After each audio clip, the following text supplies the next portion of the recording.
You're all probably wondering how Assassin Origins came to pass and how it became my very third and last piece of content ever for ShadowForge. So let's dive into this.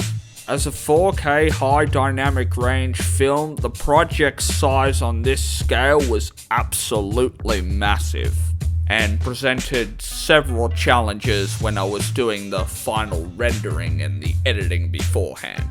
But I'm gonna be straight up honest here and say, this was supposed to be rendered in Halo Infinite and not Halo 4. The only reason it physically was because the game wasn't even physically released yet and we had nothing really to work with at this stage. Like, everything was still kind of in development. At the time, I think I was just coming up with the script for the film, and then when I got the news saying that Halo Infinite was delayed until 2021, I had to go back at my old schedule and re-look at that project and make a serious call on the matter.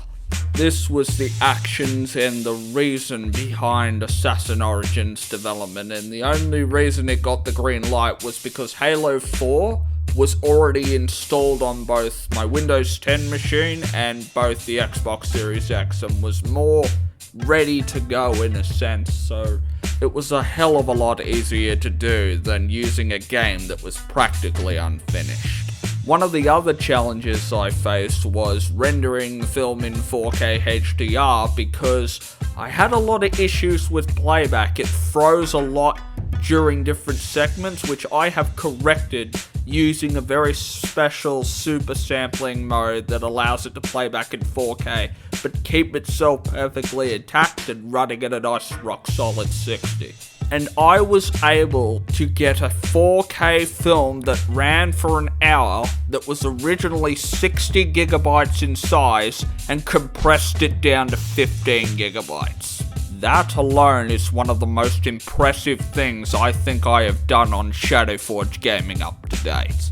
This one was one of the best stories I wrote when I was a kid, and why I thought it would be one of the second best films I would release on ShadowForge. So it's kind of why I saved it for very last. Mercenaries, the movie, was the best because it was the very first film and the very first real piece of content ShadowForge Gaming ever produced.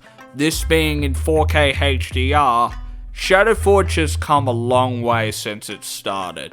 From a laptop with 2 GB of dedicated video graphics that was only capable of 720p pixels, to full 4K HDR at a rock solid 60.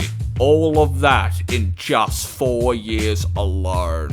And a hell of a way to go out of my YouTube career with a bang. So if you haven't seen the new film yet, it is available to watch on ShadowForge Gaming right now, so go and check that out if you haven't. Don't forget to check out my other personal YouTube channel, Dark Souls GUIX, which I'll leave in a link in the description. Dark Souls GUIX, signing off.